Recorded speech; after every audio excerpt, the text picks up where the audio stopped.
اچھا، اس میں 30 پارے میں اللہ سبحانہ و تعالیٰ نے اپنی تخلیق کا بڑا ذکر کیا ہے، آسمان کا، زمین کا، کہ اس پہ غور و فکر کرو. یعنی پہلی صورت میں ہی جب مشرکین مکہ جو ہے وہ انکار کر رہے ہیں ریزریکشن کا، تو اللہ سبحانہ و تعالیٰ نے دلائل دی، الم نجعل الارض مہادا والجبال اوتادا وخلقناکم ازواجا. یعنی کہ اللہ سبحانہ و تعالیٰ نے ہمیں غور کرنے کے اوپر مجبور کیا ہے کہ تم نے آسمان نہیں دیکھا، اللہ تعالیٰ نے کیسے زمین بنائی ہے تمہارے لیے، کیسے سورج چاند بنایا ہے، بارش برساتا ہے.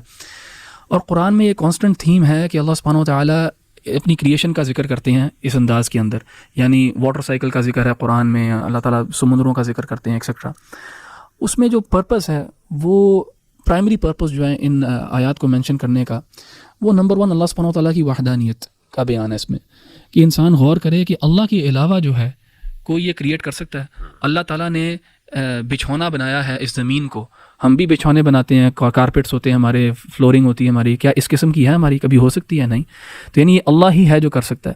یعنی غور و فکر کرنا آیات آفاقی کے اندر جو ہے وہ قرآن کا ایک بڑا موضوع ہے، یہ کہ انسان سائنس ان دی ہورائزنس کے اوپر غور کرے، کریشن کے اندر غور کرے، اور پھر اللہ تعالیٰ اس کو یاد آئے، اللہ تعالیٰ کی وحدانیت یاد آئے، اللہ تعالیٰ کی قدرت یاد آئے، پاور یاد آئے، اور پھر آخری چیز اللہ تعالیٰ کا فیور یاد آئے انسان کو، کہ یہ اللہ تعالیٰ نے آپ کے لیے اور میرے لیے سب چیزیں کریٹ کی ہیں، ہمارے یہاں رہنے کے لیے کی ہیں، ہمارے ایز کے لیے کی ہیں، ہمارے لیے مسخر کیا ہے چاند کو، سورج کو، بادلوں کو، آسمان کو، ایون جو ہمارے جانور ہیں ان کو بھی، اور اس کا بھی ذکر آتا ہے قرآن میں. تو انسان کے اندر جذبہ جو ہے ان آیات کو پڑھ کے جو انسان غور کرے، ایک تو اللہ تعالیٰ کی وحدانیت کے اوپر، اللہ تعالیٰ کی قدرت کے اوپر، اور اللہ تعالیٰ کا فیور ہمارے اوپر. تو اللہ سبحانہ و تعالیٰ کے بے حد فیورز ہیں انسانوں کے اوپر.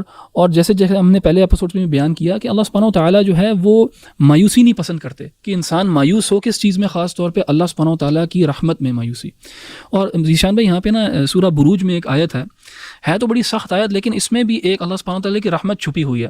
سورہ بروج میں اصحاب الاخدود کا واقعہ ہے، جنہوں نے اہل ایمان کو بیسکلی ٹارچر کیا اور گھڑے میں ان کو جلا دیا بیسکلی، اور جلاتے ہوئے وہ باقاعدہ دیکھ رہے تھے ان کو جلتے مرتے ہوئے.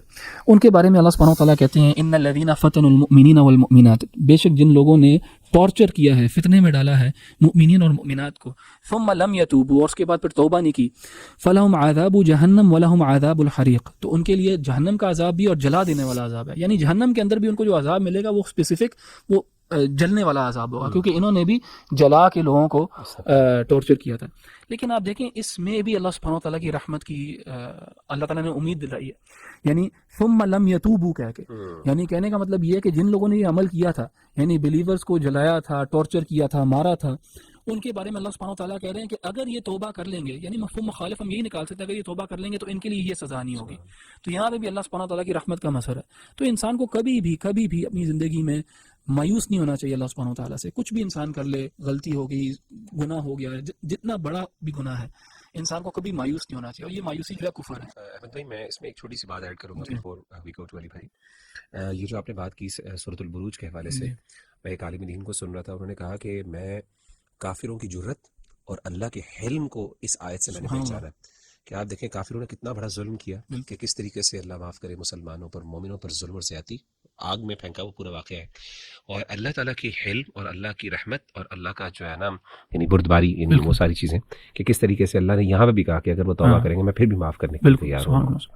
جزاک اللہ احمد بھائی. اب مایوسی کی آپ نے بات کی تو میری جو ریفلیکشن ہے وہ سورہ ضحیٰ ہے، ون آف مائی فیوریٹ سوراز. اور اس میں کوئکلی میں 4 لیسنس، بیکاز ہوپ لیسنس آپ کو پتہ ہے آج کے دور میں بڑی کامن ہے، اور کافی لوگ ڈپریشن کا شکار ہیں، اور ڈپریشن میں ہوپ لیسنس کا ایلیمنٹ بہت زیادہ حاوی ہوتا ہے.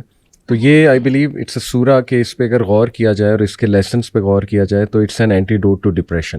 تو اس میں جو 4 ہمیں زبردست لیسنس ملتے ہیں with regards to personal development and coming out of depression, اور یہ سائنٹیفکلی بھی پروون ہے یہ چاروں میتھڈ جو میں ابھی سامنے رکھنے لگا. سب سے پہلے تو دیکھیں being optimistic, we have to sometimes pick ourselves up, اور ایک نا ہیلپ لیسنس سے بڑی ہماری اپنی ذمہ داری ہے ہم اپنے آپ کو نکالیں.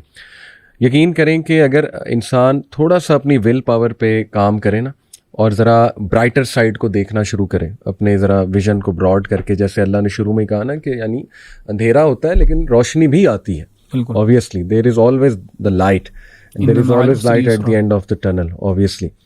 تو یہ جو اپنے مائنڈ کو اس طرح ٹرین کرنا یہ بہت ضروری اسکل ہے آج کے دور میں. اس کو ریزیلینس بھی آپ کہہ لیں یا being optimistic and looking at the brighter side of the picture. اور آئی تھنک یہ ایک ٹریننگ ہے. جس طرح مائنڈ کو ہم نے ٹرین کر لیا نا ہر بات پہ ہوپ لیس ہونا, ڈپریس ہونا, وہ بھی تو ٹرین ہی کیا نا ہم نے اپنے مائنڈ کو. لرنڈ ہیلپ لیسنس, بالکل.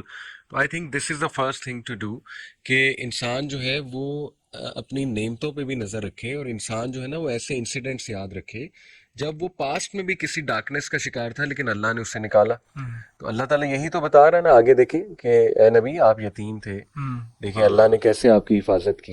اسی طرح حضرت موسیٰ کو اللہ نے کس طرح سے بتائی ساری نعمتیں سورہ قصص میں. اچھا علی بھائی, اس میں ایک چیز آپ سے پوچھوں گا, آپ کو نہیں لگتا کہ سوشل میڈیا پہ اپنی اداسی کو بہت تشہیر کرنا جو ہے نا وہ ایک افرمیٹیو سینس میں الٹا ایک نیگیٹو چیز ہٹ کرتی ہے؟ بالکل, کیونکہ آپ جس طرح کہہ رہے ہیں نا کہ اس کو ہمیں اس کو وربلائز نہیں کرنا چاہیے, پہلی بات تو ہے. ہم کیا کرتے ہیں اس کی تشہیر سوشل میڈیا پہ کر دیتے ہیں, ہم سمجھتے ہیں ہمارا کیتھارسس ڈپریشن کو رومانٹیسائز کرتے ہیں کہ میں ڈپریسڈ ہوں, اور تو مجھے لگتا ہے کہ سمپتھی لینا لوگوں کی. اور میں نے ایک دو دفعہ پوچھنے کی کوشش کی, وہ کہتے ہیں کہ جی ہمیں ایسے لگتا ہے کہ ہم نا اپنا دل ہلکا کر رہے ہیں. مجھے لگتا ہے یہ دل ہلکا نہیں ہوتا, وہ یہ ری انفورس کر رہے ہوتے ہیں آپ اپنے اس چیز کو نا کہ ہم ڈپریسڈ. ایسے ہی ہے. تو بہرحال بالکل آپ نے صحیح بات کی. دیکھیں یا تو اللہ سے شیئر کر لیں اور اپنے مسئلے کو حل کرا لیں, یا لوگوں سے شیئر کر لیں اور بس تشہیر کرا لیں, باتیں سن لیں. تو دوسرا جو لیسن ہمیں ملتا ہے وہ ہے بینگ گریٹفل, کہ اللہ تعالیٰ نے جہاں جہاں آپ کی مدد کی تھی ان مومنٹس کو یاد رکھیں اور اللہ پہ ٹرسٹ کریں انشاءاللہ, اور اپنی نعمتوں کو سامنے رکھیں. There are so many things. میں مان ہی نہیں سکتا اس بات کو بھائیوں کہ کوئی مجھے آج تک ایسا بندہ نہیں ملا جو ہر جگہ سے ڈاؤن ہے. مطلب اگر ایک جگہ سے ڈاؤن ہے تو دوسری جگہ سے کمپنسیٹ اللہ نے کیا ہوا ہے, مال سے کمپنسیٹ کیا ہوا ہے, مال سے ڈاؤن ہے تو اولاد سے بہت زیادہ کمپنسیٹ کیا ہوا ہے, ہیلتھ سے کیا ہوا ہے. مطلب میں نہیں دیکھ رہا ایسا کوئی بندہ جس کو کہیں سے کمپنسیٹ نہ اللہ نے کیا ہو. لیکن بہرحال اللہ آزمائشیں آسان کرے. اور تیسرا جو لیسن ہے وہ ہے بی چیریٹیبل, اور یہ سائنٹیفک پوری اس میں جو ہے وہ ریزن ہے کہ ظاہر ہے جب انسان گیو کرنا شروع ہوتا ہے تو اس کے وہ کیمیکلز ریلیز ہوتے ہیں جو ڈپریشن کو فائٹ کرنے میں بڑا مدد کرتے ہیں. اور لاسٹ جو لیسن ہے کنٹریبیوٹنگ ٹو دا سوسائٹی. اور میرے پاس خود ایک بھائی آیا, اس نے مجھے بتایا کہ میں ڈپریشن میں تھا علی بھائی, لیکن یہ جو سیلاب آیا پاکستان میں, کافی زیادہ ہٹ ہوئے تھے ہمارے ایریاز, اس میں میں ایک آرگنائزیشن کے ساتھ چلا گیا اور میں بالکل ہوپ لیس. میں نے کہا میری لائف بس ختم ہے, اب کچھ نہیں بچا میری لائف میں. لیکن کہتا میں وہاں گیا ہوں, میں نے سیلاب زدگان کی مدد کی ہے, میں نے بچوں کو گود میں اٹھایا, میں نے دیکھا انہیں, اور کہتا ہے میری ڈپریشن غائب ہو گئی. یعنی لوگوں کی مدد کر کے, لوگوں کا دکھ دیکھ کے. اسی لیے آپ نے دیکھا ہے بڑے بڑے سیلیبریٹیز اور بڑے بڑے بزنس مین یہ کیوں آخرکار کیا ہے ان کے اندر کے چیریٹی کی طرف آ جاتے ہیں. اور یہ باقاعدہ آپ نے دیکھا نا جیسے وہ بہت بڑی فیمس ہالی ووڈ ایکٹریس آئی تھی یہاں سیلاب زدگان علاقوں میں, اور کیسے بچوں کو اٹھا کے وہ. علی بھائی میں آپ کو معذرت کرتا آپ کی بات کاٹ رہا ہوں. مجھے نا میرے ایک کولیگ ہیں, انہوں نے پچھلے دنوں میرے ساتھ ملاقات ہوئی, ایک چھوٹا سا جملہ مجھے نصیحت کی, وہ چھپ گیا میرے دل پہ. وہ کہتے ہیں کہ ہر انسان چاہتا ہے کہ اس کو خوشی ملے, وہ کہتے ہیں خوشی دینے سے ملتی ہے. اور یہ چھوٹی سی بات ہے اور یہ بہت گہری بات ہے کہ خوشی کے متلاشی اگر آپ ہیں تو آپ خوشیاں بانٹنا شروع کر دیں.